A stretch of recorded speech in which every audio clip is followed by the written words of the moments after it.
Did you for a moment think that the war against match fixing is over? Okay, let me paraphrase and ask. Do you think Kenya is winning or making progress in the fight against match manipulation? You better think twice. Hardly had the storm created by an undated video which allegedly involved a Kenyan international discussing how to fix a match went viral. And before we could be furnished with a status report on the probe, the ugly news of match fixing is here with us again. This time, it involves not a footballer or an individual player, but an entire football club, Muhoroni Youth FC. Flashback, 6 years back, FIFA sanctioned a former Harambee Stars defender of the Vice after it found the player culpable of manipulating matches involving the national football team Harambee Stars. Now, let's get back to the current scenario.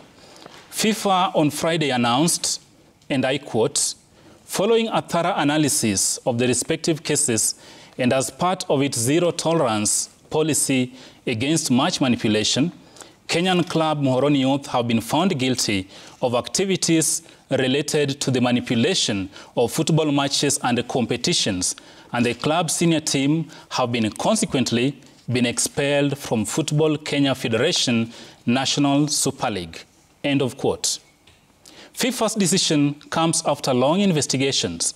Though the global football body fell short of sharing the nitty-gritty of the case, it went ahead to invite the club to seek the same within 10 days if they so wished. Ladies and gentlemen, these developments point to the deeper rot that all football stakeholders have for long known, but which is only discussed in hushed tones. Match fixing is not new in Kenyan football, not at club level or national football team. It happens. It is real. The men and women who have managed our game for the last 10 years, if not more, are well aware of the vice.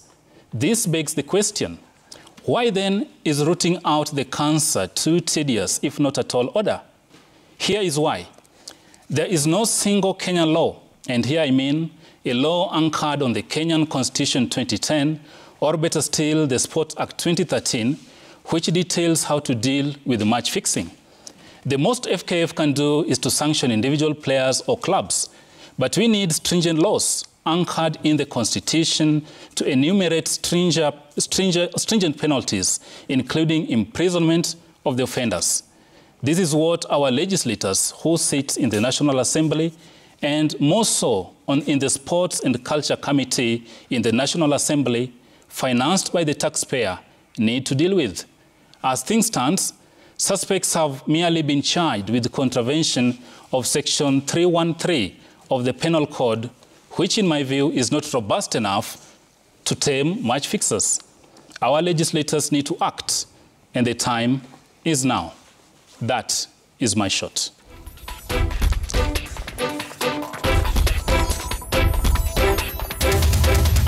And of course, that marks the end of the sports talk, which has gone on for shortly under 2 hours, 90 minutes or so. And we'd asked you about the question of the day. Do you have more feedback?